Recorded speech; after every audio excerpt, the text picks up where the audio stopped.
যৌতুক ও নির্যাতনের মামলায় স্বামীর জামিনের খবর শুনেই আদালতের এজলাসে বিষ পান করলেন এক স্ত্রী। আদালত প্রাঙ্গণে এমন আচমকা ঘটনায় চাঞ্চল্যকর পরিস্থিতি সৃষ্টি হয়েছে। এমন ঘটনায় প্রশ্ন উঠেছে সার্বিক নিরাপত্তা নিয়ে। এই বিষয়ে যারা নিরাপত্তার দায়িত্বে নিয়োজিত তাদেরকে আরও কঠোর ব্যবস্থা নিতে হবে এবং যারা এই সমস্ত অপকর্মের সাথে জড়িত তাদেরকে আইনের আওতায় আনতে হবে। স্বামী ও অন্যদের বিরুদ্ধে যৌতুক ও নির্যাতনের মামলা করেছিলেন তারাবানু। শুনানিতে আদালত প্রধান আসামি বাহার উদ্দিনকে মামলায় রেখে অপর দুই আসামিকে অব্যাহতি দেন। তবে আদেশ ভুল বুঝে তারাবানু মনে করেন তার স্বামীও মামলা থেকে মুক্তি পেয়েছেন। আইনজীবীদের ভাষ্য, সেই হতাশা থেকেই তিনি বিষ পান করেন। খালাস দিছে বলে বিষ খেয়েছে আমার মনে হয় না, যে এতদিন তাকে ঘোরা লাগতেছে কেন বিচার পাই।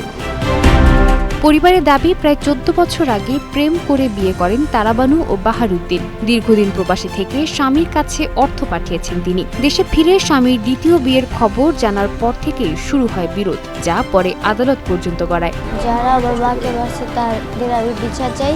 আমার মা এত কষ্ট করে সবাইকে টাকা দিছে, কিন্তু সবাই আমার মাকেই মারধর করছে।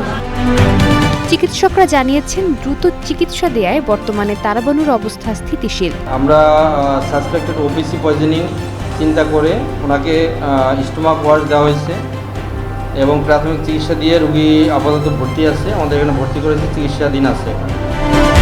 আইনজীবীরা বলছেন, আদালতের রায়ে অসন্তুষ্ট হলে উচ্চ আদালতে যাওয়ার সুযোগ রয়েছে। কিন্তু আদালত কক্ষে কিভাবে বিষাক্ত পদার্থ নিয়ে প্রবেশ করা সম্ভব হলো তা নিয়ে তৈরি হয়েছে নতুন প্রশ্ন।